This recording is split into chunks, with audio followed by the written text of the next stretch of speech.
आज हम लोग कक्षा 9 हिंदी काव्य के बारे में चर्चा करेंगे। तो आज जो है हम दान सूर्यकांत त्रिपाठी निराला जी के द्वारा रचित तो आज हम लोग सूर्यकांत त्रिपाठी निराला जी के द्वारा रचित दान शीर्षक के बारे में हम लोग आज व्याख्या करेंगे।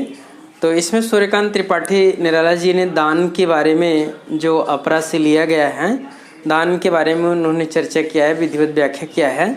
तो लिखते हैं, जब सूर्यकांत त्रिपाठी इन सांसारिक आडंबरों को देखते हैं, सांसारिक जो है भौतिकताओं को देखते हैं, इस रीति रिवाजों को आडंबर से भरे हुए अंधविश्वास को देखते हैं, तो उन्हें इस बात का क्या होता है, अनुभव होता है। वही कहते हैं, निकला पहला अरविंद आज, देखता अनिंद्य रहस्य साज, सौरभ वसना समीर बहती, कानों में प्राणों की कहती, गोमती क्षीण कटी नटी नवल, नृत्य पर मधुर आवेश चपल, मैं प्रातः पर्यटनार्थ चला, लौटा आ पुल पर खड़ा हुआ, सोचा विश्व का नियम निश्चल, जो जैसा उसको वैसा फल, जो जैसा उसको वैसा फल। सूर्यकांत त्रिपाठी निराला जी कहते हैं कि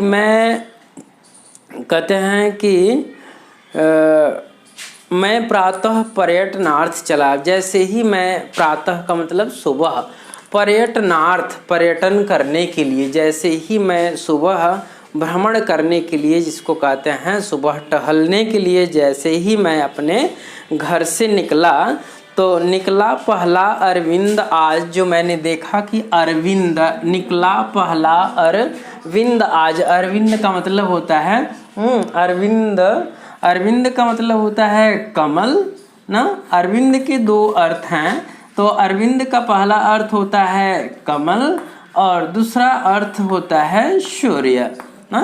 तो सूर्य और कमल। जैसे ही मैं अपने घर से पर्यटनार्थ के लिए अर्थात भ्रमण करने के लिए, सुबह टहलने के लिए जैसे ही मैं घर से निकला, देखा कि निकला पहला अरविंद आज। आज एकदम बाग में, ऐसे भी ले सकते हैं कि मैंने देखा कि बाग में, वाटिका में ये कमल के जो पुष्प हैं पूरी तरह से खिले हुए हैं। और ऐसे भी कह सकते हैं कि जैसे ही मैं भ्रमण करने के लिए निकला, मैंने देखा कि ज्ञान रूपी रूपी सूर्य का क्या हो रहा है, उदय हो चुका है। निकला पहला अरविंद आज, देखता अनिंद्य रहस्य साज। अनिंद्य, अनिंद्य का मतलब अनिंद्य का मतलब प्रशंसनीय, निंद्य का मतलब निंदा करना, अनिंद्य का मतलब प्रशंसनीय जिसकी की निंदा न की जा सके।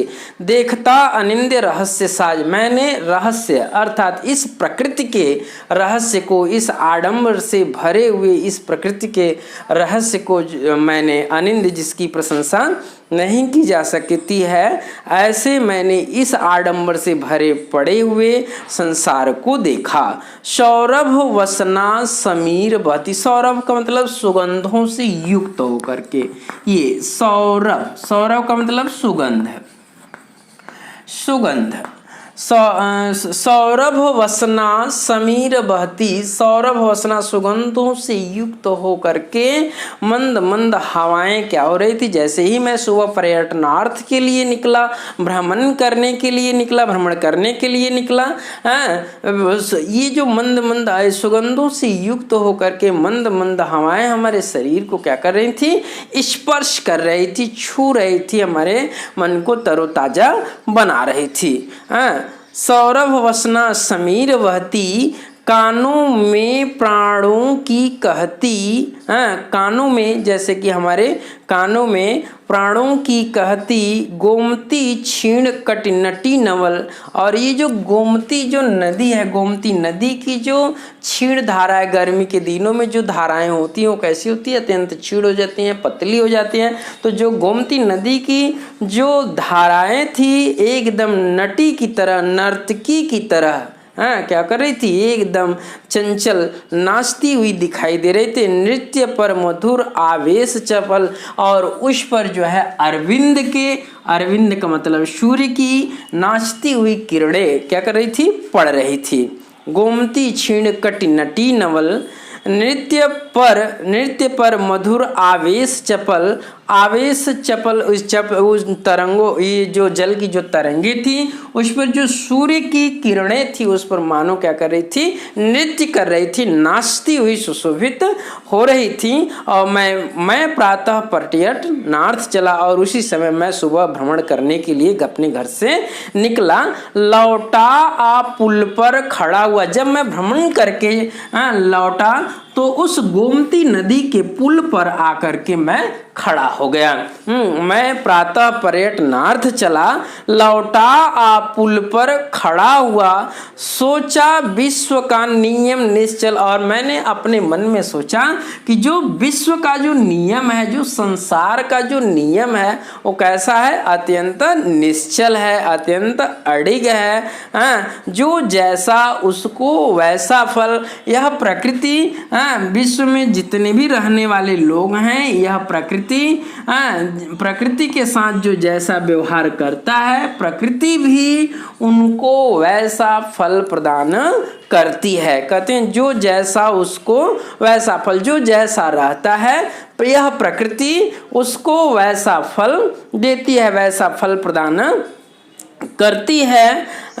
देती यह प्रकृति स्वयं सद्या, सोचने को न रहा कुछ नया। यह प्रकृति स्वयं, स्वयं मतलब अपने से, सद्य का मतलब तुरंत उन्हें वैसा फल प्रदान कर देती है, इसके लिए सोचने के लिए कुछ नया नहीं रहा।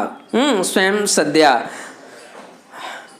सौंदर्य गीत बहुवर्ण गंध, भाषा भावों के छंदबद्ध। सोचने को न रहा कुछ नया। सौंदर्य गीत बहुवर्णबद्ध, बहुवर्ण नाना प्रकार के वर्णों से बधे हुए सौंदर्य गीत एकदम।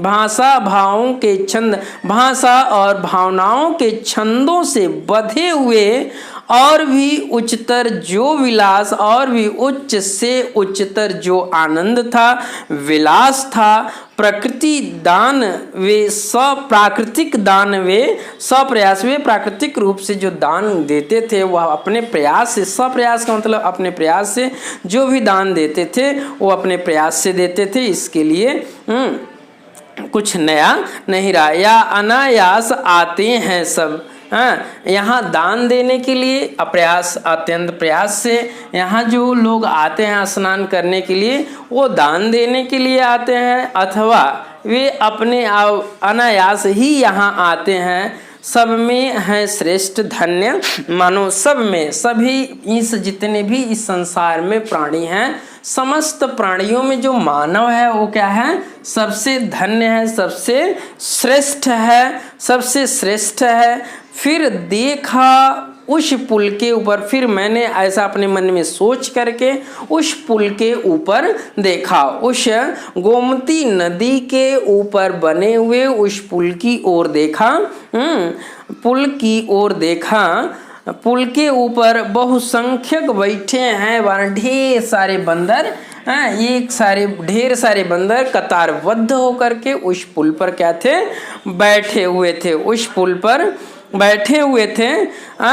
बैठे हैं बानर एक और पंथ के कृष्णकाय, एक तरफ रास्ते पर ना, एक तरफ रास्ते पर, एक पंथ पर का मतलब एक रास्ते पर, कृष्ण काया अर्थात श्याम वर्ण का शरीर वाला कृष्णकाय ना, श्याम वर्ण का शरीर वाला कंकाल शेष, जिसके शरीर में मात्र हड्डियों का ढांचा मात्र बचा हुआ है, ऐसा व्यक्ति जो है, ऐसा व्यक्ति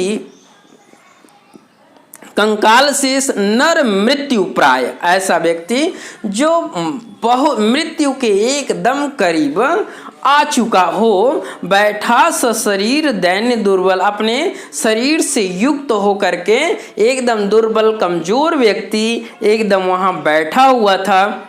बैठा हुआ था। भिक्षा की उठी दृष्टि निश्चल, जिसकी दृष्टि, जिसकी निगाहें भिक्षा की ओर उठी थी कि कोई आकर के मुझे थोड़ा बहुत भिक्षा दे दे। इस तरह से उसकी आने जाने वाले लोगों के ऊपर जो निगाहें रह रह करके क्या करती थी, उठा करती थी। कह रहे हैं कि अति भिक्षा को उठी दृष्टि निश्चल, अति क्षीण कंठ है तीव्र श्वास, अति क्षीण कंठ है, जिसके गले एकदम दुर्बलता के कारण पूरी तरह से एकदम रुधे हुए हैं, और जिसके श्वास की गति अत्यंत तीव्रता से क्या कर रही है, चल रही हैं। जीता जो जीवन में उदास, जो अपने जीवन में अत्यंत उदास होकर के, अत्यंत जो है भावुक होकर के, अत्यंत जैसे जबरदस्ती भी कह ले तो कह सकते हैं कि अत्यंत अपने जीवन को जबरदस्ती मानो जी रहा हो, चाहता है, मर जाना चाहता है, लेकिन फिर भी जबरदस्ती अपनी लाइफ जीवन को लेकर के वह जी रहा है। जीता हुआ भिक्षा पर ही जिसका पूरा जीवन क्या है, आश्रित है कि यदि भिक्षा मिलता है तो उसका जो है परिवार या उसका जीवन या उसका पेट भरता है, और भिक्षा नहीं मिलता है तो फिर पेट नहीं भरता है। इस तरह से वह जी रहा था। जीता जो जीवन में उदास, ढोता जो वह कौन सा पता नहीं किस जन्मों के साप को, श्राप को, पाप को वह इस जन्म में, इस अवस्था में क्या कर रहा था, ढो रहा था।